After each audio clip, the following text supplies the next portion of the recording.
हाय aspirants, कैसे हैं आप सब लोग। I hope your preparation is going well. तो कौन के लिए हमने सोचा कि अभी थोड़े एक एक टॉपिक चूज़ करते हैं और उस टॉपिक में मे बी कुछ यूनिक टाइप के एग्जांपल्स आते होंगे, तो उसके लिए एक बेस्ट अप्रोच देते हैं स्टूडेंट्स को, है ना। तो आज का टॉपिक हमने चूज़ किया सिंपल इंटरेस्ट। देखते हैं कुछ तीन चार अलग अलग टाइप के क्वेश्चंस और क्या उसके लिए बेस्ट अप्रोच हो सकता है। Obviously without any formula strategy होगी। ठीक है, स्टार्ट करते हैं फर्स्ट क्वेश्चन से। कंसिडर फॉलोइंग ट्रांजेक्शन, बस टाइम पास के लिए देते हैं सब। With simple interest on a certain sum for 3 years at 12.5% is 2500 less than its principal. Transaction दिया कि with simple interest on a certain sum for 3 years at 12.5% is rupees 2500 less than its principal. 12.5% rate दिया हुआ है। अगर मैं आपको 12.5% profit बोलता, तो अगर आपको कोपरनिकस की मेथड पता होगी तो हम इसको फ्रैक्शन में रिप्रेजेंट करते हैं। ऐसे केस में ये आपका बन जाता है सिंपल इंटरेस्ट और ये आपका बन जाता है प्रिंसिपल। और इसके बाद एग्जांपल जो है वो बहुत ही ईजी हो जाता है। यहाँ पे बस मैं प्रिंसिपल लिखूंगा, यहाँ पे मैं इंटरेस्ट लिखूंगा। Now for 1 year my principal is 8 and my simple interest is. Principal कभी चेंज नहीं होता है, आपको पता है सिंपल इंटरेस्ट के टाइम पे। फॉर 1 ईयर प्रिंसिपल चेंज नहीं होगा, वही सेम रहेगा। लेकिन 3 ईयर्स के लिए जो मेरा इंटरेस्ट है वो इंटू थ्री हो जाएगा, पता है आपको। 1 इंटू थ्री, थ्री आ जाएगा यहाँ पे। अब मुझे क्या दिया कि प्रिंसिपल इज 2500 लेस। एक्चुअल में कितना लेस है इंटरेस्ट प्रिंसिपल से? 5 यूनिट्स लेस है। 5 यूनिट्स की वैल्यू उन लोगों ने मुझे क्या दी है? 2500। इसका मतलब एक यूनिट की वैल्यू क्या हो गई? 500। सिंपल है। तो मतलब आपकी प्रिंसिपल की वैल्यू क्या हो गई? इंटू 500 करोगे आप यहाँ पे, मिल जाएगा आपको 4000। आपकी इंटरेस्ट की वैल्यू क्या हो गई यहाँ पे? इंटू 500 करोगे आप यहाँ पे, मिल जाएगा आपको 1500। आपको क्या पूछा है? पूछा है कि सिंपल इंटरेस्ट, वो तो निकल गया। और सम पूछा है, सम मतलब प्रिंसिपल प्लस इंटरेस्ट। तो 4000, दिस 5000, 1500। टोटल आपका हो जाएगा 5000।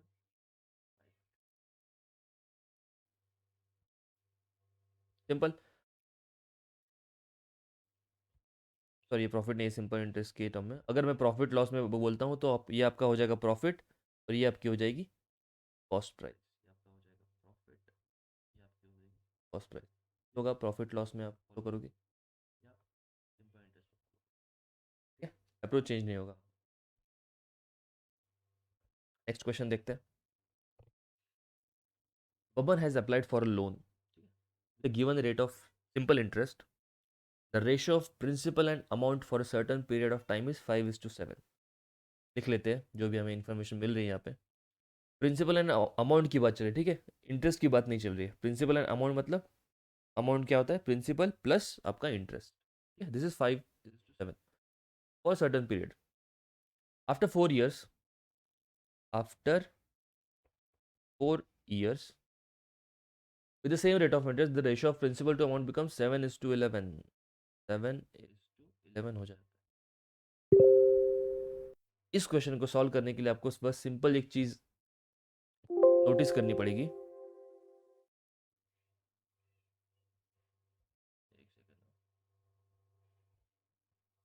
इसको थोड़ा यहाँ पे मूव कर देते हैं।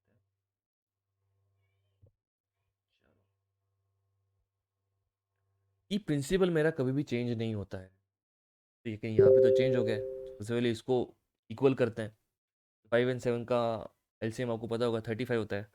तो 35 के लिए इसको मैं, इस पूरे इक्वेशन को मैं 7 से मल्टीप्लाई करूंगा, इस पूरे इक्वेशन को मैं 5 से मल्टीप्लाई करूंगा। मेरे पास नए नंबर्स मिल जाएंगे मुझे प्रिंसिपल एंड अमाउंट के, विच विल बी 35:49। यहाँ पे क्या आ जाएगा 5 से मल्टीप्लाई करने के बाद? 35:55।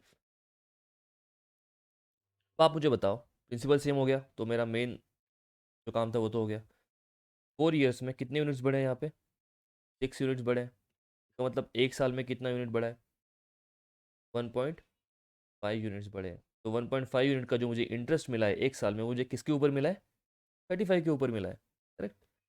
1.5 35 के ऊपर तो हमें सॉल्व करना है। परसेंट भी निकाल, फाइंड रेट ना, तो परसेंट निकालना है हमें। तो सिंपल है, 150।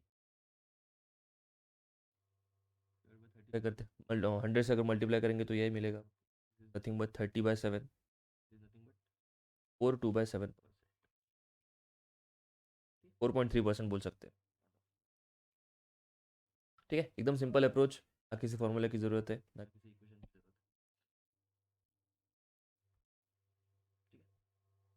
ये वाला एग्जांपल बहुत ज़्यादा इंपॉर्टेंट है, बहुत ज़्यादा ट्रिकी हो सकता है आपके लिए। ठीक है, ₹475 becomes ₹685 at certain age in 3 years। क्या देगा मुझे? प्रिंसिपल से स्टार्ट कर रहे हो which is 475, it becomes 685, this is my amount with interest, obviously principal plus interest in 3 years, 3 साल में हो रहा है ये। तो अगर मुझे सिंपल इंटरेस्ट निकालना है तो मैं सिंपल निकालूंगा, 685 minus 475 10, this is for 3 years। ये 3 साल के लिए इतना है, तो मैं 1 साल के लिए भी निकाल सकता हूँ, डिवाइड बाई 3 करके विल बी 70। आगे रहते हैं, if rate is 2% less find new amount after 5 years। If rate is 2% less, 2% less की जो कैलकुलेशन है वो यहाँ पे बाद में करेंगे, पहले मैं देख लेता हूँ कि नॉर्मली अगर सेम रेट चलता तो मुझे 5 साल में कितना मिलता। ठीक है, तो 1 साल के लिए इतना है, 5 साल के लिए इंटू 5 करेंगे, कितना हो जाएगा? 350 हो जाएगा। नॉर्मल अगर सेम रेट से चलता तो मेरा फाइनल अमाउंट क्या हो जाता? 475 plus this simple interest which is 350, 825। ये मेरा नॉर्मल अमाउंट रहता अगर सेम प्रोसेस से मैं चलता तो। लेकिन अभी मुझे क्या बोल रहा है कि वो if the rate is 2% less, तो फिर नई अमाउंट मुझे फाइन करनी है। अगर 2% लेस रेट पे चल रहे हैं हम, रेट कम या ज़्यादा किसके ऊपर डिपेंड होता है? रेट का जो भी डायरेक्ट इफेक्ट है वो किसके ऊपर होगा? प्रिंसिपल के ऊपर, करेक्ट। प्रिंसिपल पे ही हमें इंटरेस्ट रेट मिलता है। प्रिंसिपल इज 475 का 2% निकालेंगे, 1% इज 4.75, 2% डबल कर देंगे तो 9.5 हो जाएगा। दिस इज फॉर 1 ईयर, मुझे चाहिए 5 साल के लिए, तो इंटू 5 करेंगे तो मिल जाएगा 47.5 और 5 years। इतना लेस होने वाला है, तो नॉर्मल अमाउंट से मेरा ये कम हो जाएगा। नॉर्मली मुझे इतना मिलता, लेकिन लेस हो रहा है तो फिर मुझे यहाँ पे अफेक्ट होगा। 25 माइनस 47.5 777.5,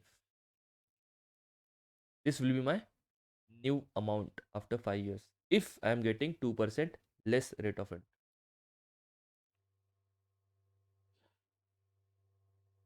सिंपल है। सिंपल इंटरेस्ट में क्योंकि हमें लास्ट ईयर के इंटरेस्ट पे हमें कुछ भी ज़्यादा पैसा नहीं मिलता है, तो जो भी इफेक्ट होगा डायरेक्ट वो सिर्फ प्रिंसिपल के ऊपर ही होगा। ठीक है, एक लास्ट क्वेश्चन देखते हैं। A sum of money at simple interest become 11/8 times in 7.5 years। Sum of money at simple interest become 11/8 times। Same जो मैंने आपको 12.5% जो यहाँ पे एग्जांपल दिया था मैंने, वाला सिंपल इंटरेस्ट प्रिंसिपल, यहाँ पे वो अमाउंट दिया है 11 टाइम्स हो रही है वो अमाउंट। तो प्रिंसिपल एंड अमाउंट का कंपेरिजन यहाँ पे देखिए, प्रिंसिपल 8 था तो अमाउंट कितना हो रहा है? 11 हो रहा है। तो ये आपको ऑब्वियसली वो इंटरेस्ट मिला है with in 7.5 years. Then it will become 19/12 times in how many years? अब आप मुझे बोल रहे हो कि वो 19 अमाउंट चाहिए फिर प्रिंसिपल 12। अगर हम सेम अमाउंट की बात कर रहे हैं तो आपको क्या पता चलेगा सेम चीज़ यहाँ पे कि प्रिंसिपल तो चेंज नहीं होना चाहिए। सही बात है, तो फिर से यहाँ पे प्रिंसिपल सेम करेंगे हम। 24 दे सकते हैं एलसीएम। 24 के लिए इंटू 3 यहाँ पे करेंगे, 24 के लिए इंटू 2 यहाँ पे करेंगे, तो मुझे नए कुछ नंबर्स यहाँ पे मिल जाएंगे, लिख लेते हैं वहाँ पे। इंटू 3 करने का यहाँ पे 24 मिलेगा, यहाँ पे 33 मिलेगा, यहाँ पे 24 मिलेगा और यहाँ पे 38 मिलेगा। यहाँ पे देखो 9 यूनिट्स बढ़े हैं, 9 यूनिट्स इन 7.5 ईयर्स, तो यहाँ पे 14 यूनिट्स कितने साल में बढ़ेंगे, मुझे तो सिंपल क्वेश्चन पूछा है। फिर तो क्रॉस मल्टीप्लिकेशन का ही काम है, यहाँ पे करते हैं। चलो यहीं पे कर लेते हैं क्रॉस मल्टीप्लिकेशन सिंपल। 7.5 इंटू 14 हो जाएगा, डिवाइडेड बाय 9 हो जाएगा, नथिंग बट 105 डिवाइडेड बाय 9। फिर से इसको 3 से कर देंगे तो 35 डिवाइडेड बाय 3, अगेन 11 2/3, तो 11 ईयर तो कंफर्म है, एंड 2/3 ईयर्स है, तो 2/3 ईयर्स को इंटू 12 करूँगा तो ये 8 मंथ्स, 11 ईयर।